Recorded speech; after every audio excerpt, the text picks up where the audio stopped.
Hi guys, how you doing? My name is Danilo Božović and I'm from Swizzle Bar and Drinkery here in Miami Beach, Florida, USA.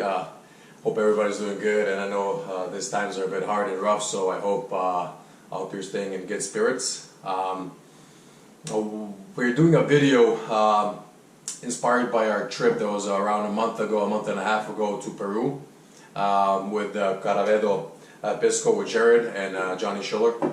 Thank you guys. So it was a couple of us bartenders going and actually exploring Peru and trying Pisco sours and a lot of Pisco and just getting to know everything. Obviously went to Ica where Caravedo has his distillery, and we had a great time there and we saw a lot of interesting things.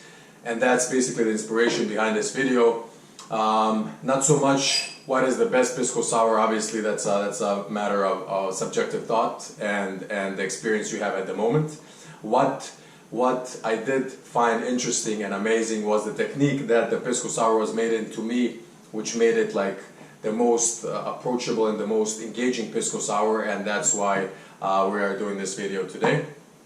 So stay tuned, it's gonna be good. So Pisco sour, of course, we're doing Peruvian Pisco. Either you have Peruvian Pisco or Chilean Pisco. We're going to talk more about the Peruvian Pisco Caravedo, as we said, made in Ica. So what is special about the Peruvian Pisco? It's a single distilled 2-proof spirit, which means you only distill it once, and the proof that you get, that's the proof that you bottle, so you cannot water it down. You don't add any water to lower the proof. It's a single distilled. It's a small batch copper pot still, which is used in the process of this making. Also, there's no color, there's no water, which is very important as well. So as we said, water isn't added, and obviously there's no aging in oak.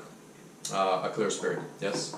So grape brandy, Peruvian grape brandy, 2 ounces of this in our Pisco sour. So we're gonna do 2 ounces of the Pisco. Obviously 1 ounce of fresh lime juice. Keep in mind, if you're using 2 to 1 or 1.5 to 1 in the measurements of sugar to water, you can use superfine sugar, whatever you have at home. Superfine sugar, you can use coconut palm sugar, you can use demerara sugar as I'm doing today. So my Pisco sour is gonna be more darker than if I was to use superfine sugar. Whatever you have at home, it's perfectly fine as long as you balance it off. Try it before you make it, just so you see that the sweet and sour suits you. Perfect. Egg white is also a component you have to use. So these 4 components you have to use: Pisco, sugar, citrus, lime, and egg white. Nutmeg and Angostura are optional. If you have it at home, perfect. If not, that's okay too. It's fine. So without further ado, we're gonna jump into the technique that actually made this a memorable experience, at least for me.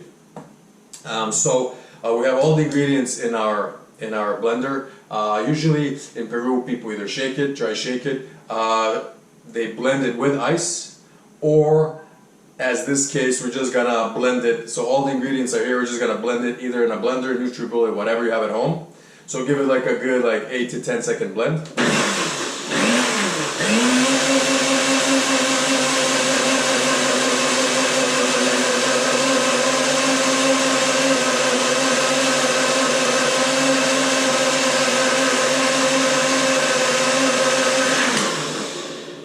So you want to keep your eye on the froth, but you also want to see, because by this case I'm using a darker sugar, I can see the layer of sugar when it's mixed properly, when everything else is blended and mixed as well. Really good, right?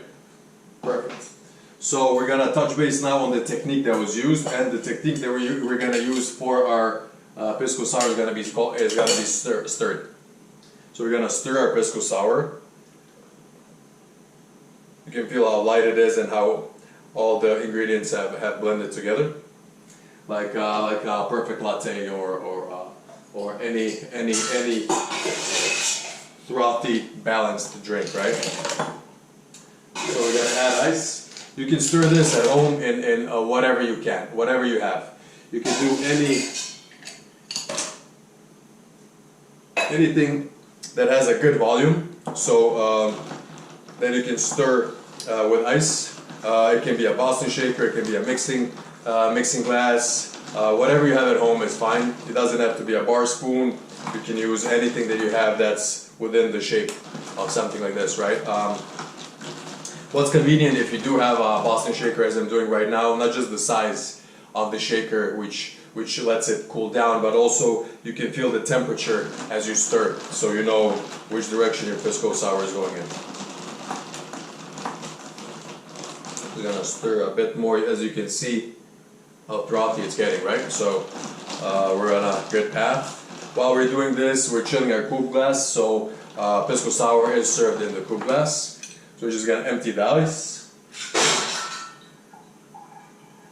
Make sure you get all the water out. And our temperature is good. We are ready to serve. As you can see, it's a bit darker. Obviously, I will repeat because I used the Demerara sugar. I didn't have superfine sugar. Perfect.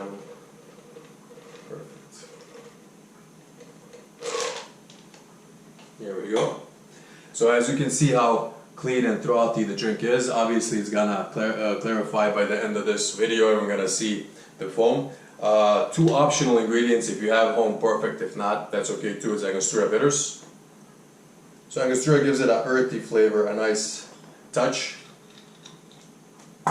and nutmeg as well. Gives it a nice little spicy kick. Spicy meaning nutty. There we go. And this is our Pisco sour. As you can see, the lime is starting to form, and the froth is building.